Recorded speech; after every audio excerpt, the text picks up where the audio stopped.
கிறிஸ்துவ உலகத்துக்கு இன்றைக்கு என்ன தேவை அப்படின்னு பார்க்கும் பொழுது நம்ம எல்லாரும் நாமே சற்று நிதானித்து பார்ப்போம். நான் அடிக்கடி சொல்றபடி ஆண்டவர் நான் யாரா இந்த உலகத்துல இருக்கிறேன் நம்ம நினைச்சு பார்க்கணும். நான் யார், நான் எதுக்காக இந்த பூலோகத்துல இருக்கிறேன், நான் எங்க போக போகிறேன். இது எல்லாத்துக்கும் ஒரே ஒரு விடை என்னன்னா ஆண்டவராகிய இயேசு கிறிஸ்து.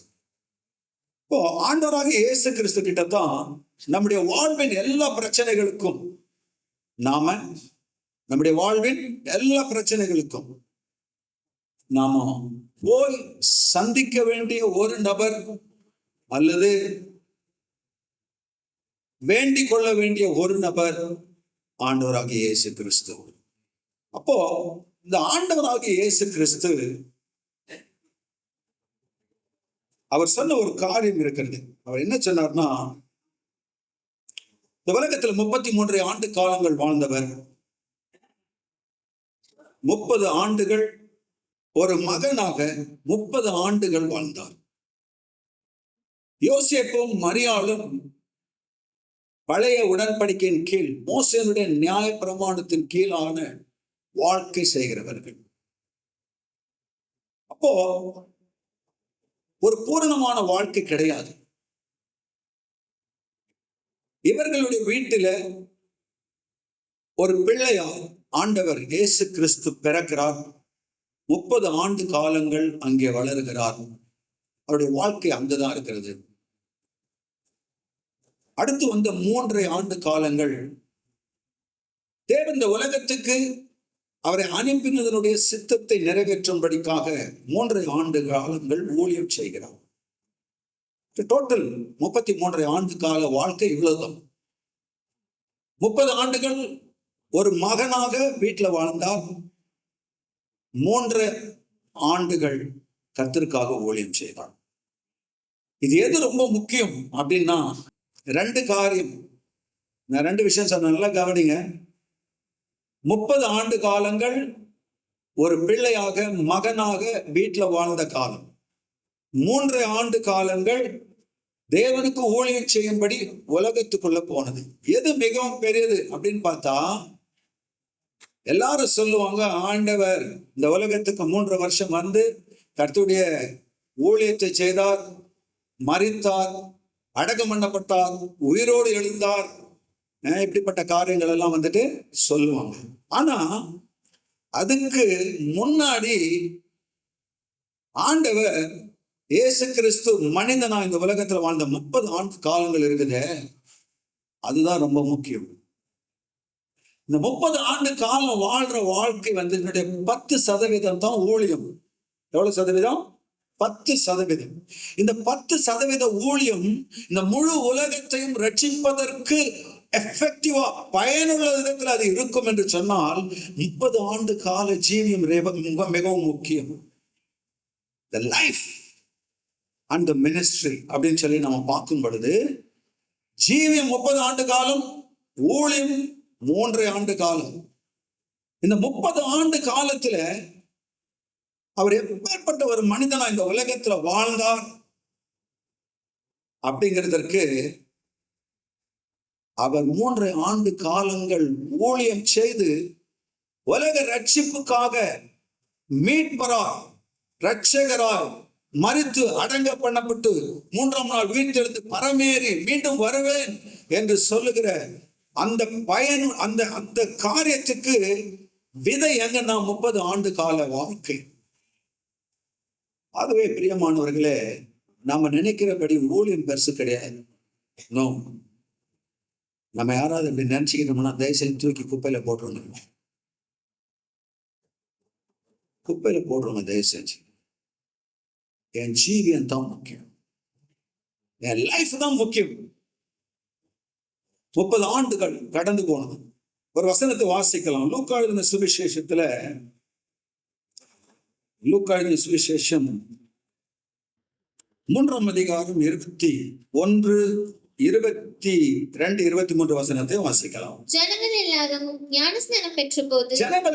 ஞானஸ்நானம் பெற்றபோது இயேசுவும் ஞானஸ்நானம் பெற்று ஜெபம் பண்ணினார். அவர் என்ன பண்ணார்? அவரு என்ன பண்ணிருப்பாருன்னு யோசிக்கிறீங்க? முதல்ல இயேசு கிறிஸ்து செய்த காரியம் வேதத்துல ரெக்கார்ட் பண்ணப்பட்டிருக்கிறது. லூக்கா 3ஆம் அதிகாரம் 21ஆம் வசனத்துல இயேசுவும் ஞானஸ்நானம் பெற்று ஜெபம் பண்ணினார் என்று சொல்லப்பட்டிருக்கிறது. என்ன ஜெபிச்சிருப்பாரு? ஒரு பிக்சர் பண்ணுங்களேன். நம்ம மைண்டை எதுக்கோ யூஸ் பண்றோம்ல, எதோ யோசனை பண்ணி உட்காந்துக்கிறோம், அதை யோசனை பண்ணி உட்காந்துக்கிறோம், அதெல்லாம் தூக்கி போட்டுட்டு இயேசு கிறிஸ்து யோவான் ஸ்நானகன் எல்லாரையும் ஞானஸ்நானம் கொடுத்து கொண்டிருக்கார் யோர்தான் நதிக்கரையில.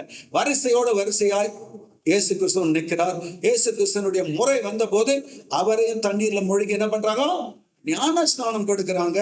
அப்ப கரை ஏறின உடனே, அதாவது கரை ஏறின உடனே அப்படின்னா ஞானஸ்நானம் எங்க எடுத்தார்? அவரு தண்ணியில போய் உள்ள மூழ்கி எடுத்தார். தண்ணியில போய் உள்ள மூழ்கி எடுத்தார். கரை ஏறினார்னுக்குது இல்ல. அப்போ அது யோர்தான் நதி. அது என்னது? யோர்தான் நதி. அப்போ அவர் மூழ்கி ஞானஸ்நானம் பெற்று மேலே கரை ஏறி போது ஜெபித்தார். என்ன ஜெபித்தார்னா, என்ன ஜெபித்திருப்பார்? பரிசுத்த ஆவியானவருக்காக ஜெபித்தார். என்னதுக்காக ஜெபித்தார்? பரிசுத்த ஆவியானவருக்காக ஜெபித்தார். அதனால அடுத்த வசனத்துல வாசிக்கிறோம், பரிசுத்த ஆவியானவர் ரூபம் கொண்டு புறாவை போல் அவர் மேல் இறங்கினார். எதுக்காக ஜெபித்தாரு? முதல் காரியம், ரெக்கார்டான காரியம், முதல் ஜெபம். ஆண்டவரே, இந்த உலகத்துல 30 ஆண்டு காலங்கள் வீட்டிலே இருந்திருக்கிறேன், ஒரு மகனா வளர்ந்திருக்கிறேன், என்னை காத்திருக்கிறீங்க, நன்றி. இப்போ உலகத்துக்குள்ள நான் போறேன். உலகம் ரொம்ப மோசம், உலகம் மிகவும் மோசம். உலகம், மனிதர்கள், இவர்களிடத்தில் நான் போகிறேன். உம்முடைய பலன் எனக்கு வேண்டும், உம்முடைய பலன் எனக்கு வேண்டும். நீர் என்னோடு இருந்து என்னை வழி நிறுத்த வேண்டும். அதனாலதான் இம்மிடியேட்டா அவருடைய ஜெபம் கேட்கப்பட்டு பரிசுத்த ஆவியான ரூபம் கொண்டு புறாவை போல் அவர் மேல் இறங்கினார். அது மாத்திரமல்ல, வானத்திலிருந்து ஒரு சத்தம் உண்டானது. வானத்திலிருந்து ஒரு சத்தம் உண்டானது. நீர் என்னுடைய நேசகுமாரன், உம்மில் பிரியமாயிருக்கிறேன் என்று உரைத்தது. இப்போ ஆண்டவருக்கு இன்னொரு காரியம் சொல்லப்பட்ட அவரை குறித்து. அது என்னன்னா, இயேசு கிறிஸ்து 30 ஆண்டு காலம் வாழ்ந்த வாழ்க்கைக்கு ஒரு சர்டிபிகேட் கிடைக்குது. அவருக்கு என்ன கிடைக்குது? ஒரு சர்டிபிகேட் கிடைக்குது. என்ன சர்டிபிகேட்? நீர் என்னுடைய நேசகுமாரன், உம்மில் நான் பிரியமா இருக்கிறேன். யார் சொன்னது? பிதாவாகிய தேவன். இங்க பார்க்கும் பொழுது பிரியமானவர்களே, குமாரனாகிய இயேசு கிறிஸ்து பூலோகத்துல தண்ணீர்ல மூழ்கி ஞானஸ்தானம் கரையேறி வெளியே வருகிறார். வெளியே வரும்போது ஜெபம் பண்ணுகிறார், ஆண்டவரே எனக்கு உதவி செய்யும், உடைய வல்லமை எனக்கு தேவை, உடைய ஆவியினால் என்னை நிரப்பும் என்று சொல்லி ஜெபித்த பொழுது பரிசுத்த ஆவியானவர் புறாவை போல் ரூபம் கொண்டு அவர் மேல் இறங்கினார். அப்போ வானத்திலிருந்து ஒரு சத்தம், பிதாவினுடைய சத்தம். குமாரன் இருக்கிறார், பரிசுத்த ஆவியானவர் அவர் மேல் தங்கினார். அது மாத்திரமல்ல, பிதா ஒரு சத்தத்தை அங்க கேட்க பண்ணுகிறார், இவர் என்னுடைய நேசகுமாரன். நம்முடைய தாய் தகப்பன், சபையில் இருக்கிற மூப்பன், இவர்கள் மிகவும் பிரியமானவர்கள். இவர்கள் மிகவும் பிரியமானவர்கள். இவர்களில் நான் பிரியமா இருக்கிறேன். இவர்கள் என்னுடைய நேசகுமாரர்கள், என்னுடைய நேசகுமாரத்திகள். அப்படின்னா இயேசு கிறிஸ்து வாழ்ந்த 30 ஆண்டு கால வாழ்க்கையை தேவன் உற்று நோக்கினார். ஒவ்வொரு மூமெண்ட்டையும் தேவன் உற்று நோக்கி கொண்டிருந்தார். மனுஷனா வந்திருக்கார், மாம்சத்தின் ரத்தத்தின் உடையவராக இந்த உலகத்தில் இருந்திருக்கிறார். இந்த உலகத்துல எப்படி அவர் வாழப் போகிறார்? உலக ரட்சகராய், மீட்பராய் இந்த உலகத்துக்கு நான் அவரை அனுப்பி இருக்கிறேன். சூழ்நிலைகள் இருக்கிறது, மனுஷர்கள் இருக்கிறார்கள், எத்தனையோ காரியங்கள் இருக்கிறது. இவைகளின் மத்தியில அவர் என்னுடைய சித்தத்தை நிறைவேற்றுவது எப்படி அப்படின்னு சொல்லி ஒவ்வொரு கணமும் அவர் என்ன பண்றாரு? இயேசு கிறிஸ்துவை பார்த்து கொண்டே இருக்கிறார்.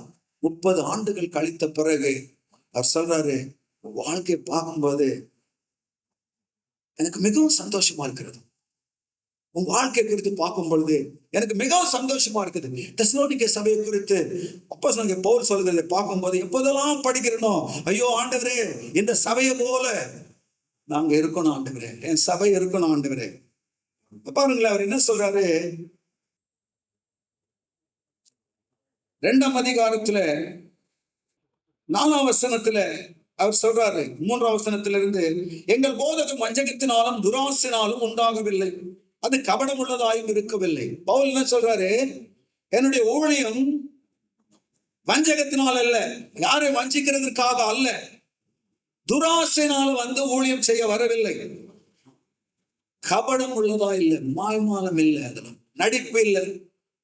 எங்கள் போதகம், எங்கள் சுவிசேஷத்தை, அப்படிப்பட்ட சுவிசேஷத்தை எங்களிடத்தில் ஒப்புவிக்கத்தக்கதாய் தேவன் எங்களை உத்தமர் என்று எண்ணினபடியே நாங்கள் மனுஷருக்கல்ல, எங்கள் இருதயங்களை சோதித்து அறிகிற தேவனுக்கே பிரியமுண்டாக பேசுகிறோம்.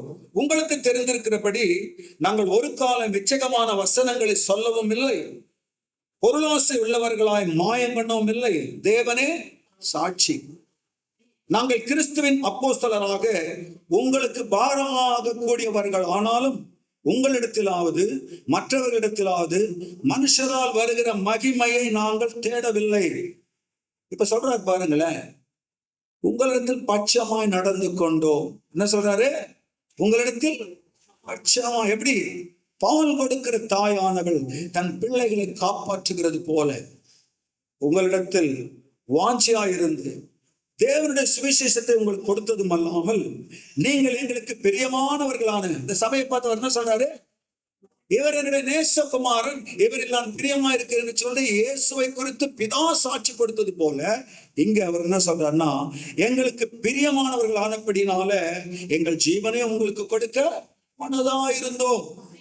சகோதரரே, நாங்கள் பட்ட பிரயாசமும் வருத்தமும் உங்களுக்கு ஞாபகமாய் இருக்கும். உங்களில் ஒருவருக்கும் பாரமாய் இராதபடிக்கு இரவு பகலும் நாங்கள் வேலை செய்து தேவனுடைய சுவிசேஷத்தை உங்களிடத்தில் பிரசங்கித்தோம். விசுவாசிகளாகிய உங்களுக்குள்ளே நாங்கள் எவ்வளவு பரிசுத்தமும் நீதியும் பிழையின்மையுமாய் நடந்தோம் என்பதற்கு நீங்களும் சாட்சி, தேவனும் சாட்சி அப்படின்னு சொல்லிட்டு, தகப்பன் போல பிள்ளைகளுக்கு சொல்லுகிறது போல நாங்கள் உங்களில் ஒவ்வொருவனுக்கும் புத்தியும் தேறுதலும் எச்சரிப்பும் சொன்னதை அறிந்திருக்கிறீர்கள். ஒருத்தர் சொல்ல முடியாது, நீ எங்களுக்கு புத்தி சொல்ல, எங்களுக்கு தேடுதலா இல்லை, எங்களுக்கு எச்சரிக்கவில்லை, யாரும் என்ன சொல்ல முடியாது?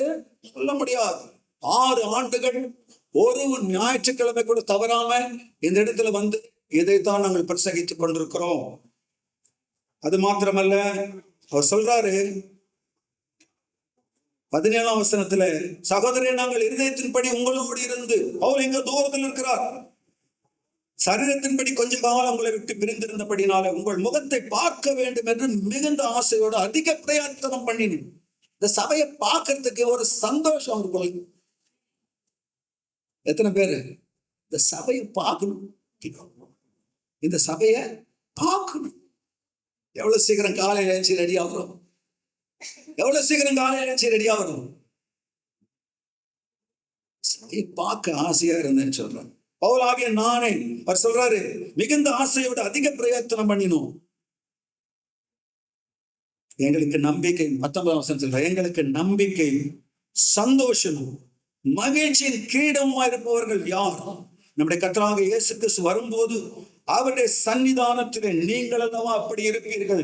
நீங்களே எங்களுக்கு மகிமையும் சந்தோஷமா இருக்கிறீர்கள். இதுதான் ஒரு சபையை குறித்த ஒரு ஊழியனுடைய இருதயத்தினுடைய ஏக்கமும் வாஞ்சை. இந்த சபை அதை நிறைவேற்றிற்று. இந்த சபையில் என்ன பண்ணுச்சு? இந்த ஊழியனுடைய வாஞ்சையை நிறைவேற்றி. இதுதான் இயேசு கிறிஸ்து செய்தார். தன் தகப்பனுடைய இருதயத்தை, வாஞ்சையை, சந்தோஷத்தை நிறைவாக்கினார். அதான் சொன்னார், இவர் என்ற நேசகுமாரன். 30 ஆண்டுகளுடைய வாழ்க்கை பார்த்திருக்கிற உன்னுடைய வாழ்க்கை எனக்கு மிகவும் பிடித்திருக்கிறது. அதனால என் உள்ள வந்துட்டு பொங்குகிறது. உனக்கு என்னுடைய ஆவினால நான் நிரப்ப போகிறேன் சொல்லிட்டு பரிசுத்த ஆவினால் நிரப்பினார். இதுதான் இயேசு கிறிஸ்துவுக்கு சம்பவித்தது. பிரியமானவர்களே, 30 ஆண்டு கால வாழ்க்கை இயேசு கிறிஸ்து எப்பேற்பட்ட ஒரு வாழ்க்கை அவர் வாழ்ந்திருப்பார் என்று சொன்னால், அந்த வாழ்க்கை பார்த்து அவருடைய ஜீவியத்தை பார்த்து தேவன் இவனுடைய நேசகுமாரன், இவரில் நான் பிரியமா இருக்கிறேன் என்று சொல்லி தம்முடைய ஆவியை அவருக்கு தந்திருப்பார். யோசித்து பாருங்கள், ஆவியின் வல்லமையினாலே ஒரு புறப்பட்டு போய் பிதாவினுடைய சித்தத்தை செய்து முடித்தார். உலகத்தின் முடிவில் இருக்கும்போது அவர் சொன்ன ஒரு காரியம் என்ன தெரியுங்களா? இந்த உலகத்தை விட்டு புறப்படும் வேலை வந்த போது சீஷர்கள் எல்லாரையும் கூப்பிட்டு 12 பேரை கூப்பிட்டுட்டு அவர் என்ன பண்றாரு? 11 பேரை கூப்பிட்டுட்டு அவர்களிடத்தில் பேசுகிறார். இந்த உலகத்தை விட்டு நான் போறேன். நான் போகும்போது உங்களை திக்கற்றவர்களாக விட மாட்டேன், அநாதைகளாக விட மாட்டேன். நான் கூட இருக்கும்போது உங்களுக்கு பசி இருந்த நான் விடல, உங்க பசியா இருக்கவங்கள விடல. நீ தாகமா இருக்க உன்னை விடல. நீ வியாதிப்பட்டிருக்கும் போது உன்னை விடல. உனக்கு அப்பத்தை கொடுத்தேன், தண்ணீரை கொடுத்தேன், வியாதியை சுத்தமாக்கினேன். உன்னை மட்டுமா நடத்தி வந்தேன். இப்பொழுதும் இந்த உலகத்தில் நான் வந்ததுடைய நோக்கம் நிறைவேற போகிறது. அவர் சொல்லுகிறார், உங்களுடைய சித்தத்தை நான் செய்து முடித்தேன். இந்த பூலோகத்தில் 33 ஆண்டு காலங்கள் வாழ்ந்தேன். உங்களுடைய மகிமைக்காக நான் வாழ்ந்தேன். பிதாவுடைய மகிமைக்காக வாழ்ந்தேன். பிதா எனக்காக ஒரு வேலையை கொடுத்தார், அதை நான் செய்து அவருடைய சித்தத்தை செய்து நான் முடித்தேன். இப்பொழுது நான் அவரிடத்தில் நான் போகிறேன். இதான் அவர் சொன்னார். பிரியமானவர்களே, இந்த ஆண்டவராகிய இயேசு கிறிஸ்து வந்ததனுடைய நோக்கம், வாழ்ந்ததனுடைய நோக்கம், புறப்பட்டு போனதனுடைய நோக்கம் என்ன தெரியுங்களா? நான் உங்களை திக்கற்றவர்களாக விடேன். அந்த வசனத்தை வாசிப்போம். யோவானின் சுவிசேஷம் 14ஆம் அதிகாரம் 16 வாசிப்போம். 14:16. நான் பிதாவை வேண்டிக் கொள்வேன், அப்பொழுது என்றென்றைக்கும் உங்களுடனே கூட இருக்கும்படிக்கு சத்திய ஆவியாகிய வேறொரு தேற்றரவாளனை அவர் உங்களுக்கு தந்தருள்வார். உலகம் அந்த சத்திய ஆவியானவரை காணாமலும் அறியாமலும் இருக்கிறபடியால் அவரை பெற்றுக்கொள்ள மாட்டார். அவர் உங்களுடனே வாசம் பண்ணி உங்களுக்குள்ளே இருப்பதால் நீங்கள் அவரை அறிவீர்கள். நான் உங்களை திக்கற்றவர்களாக விடேன், உங்களிடத்தில் மீண்டும் வருவேன். இன்னும் கொஞ்ச காலத்திலே உலகம் என்னை காணாது,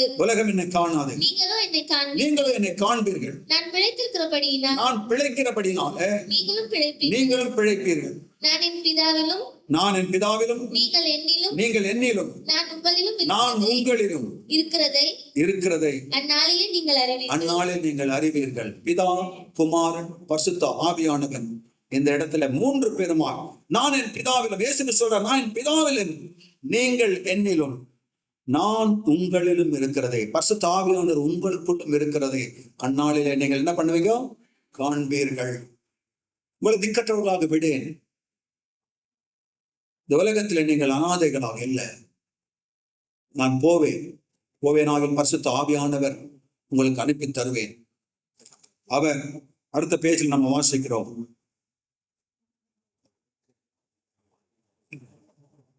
ஏழாம் 16:7. நான் உங்களுக்கு உண்மையை சொல்லுகிறேன். நான் போகிறது உங்களுக்கு பிரயோஜனமா இருக்கும். நான் போகாதிருந்தால் தேற்றரவாளன் உங்களிடத்தில் வரமாட்டார். நான் போவேனாகில் அவரை உங்களிடத்திற்கு அனுப்புவேன். அவர் வந்து பாவத்தை குறித்தும் நீதியை இப்படிதான் வாழணுங்கிற வழியை குறித்தும் இப்படி வாழாத பட்சத்தில் ஒரு நியாயத்துக்கு வரப்போகிறது என்பதை குறித்தும் உலகத்தை கண்டித்து உணர்த்துவார். ஆமென். என்ன சொன்னார்? நான் உங்களை திக்கற்றவர்களா விடேன், பரிசுத்த ஆவியானவரை உங்களுக்கு அனுப்பி தருவேன்.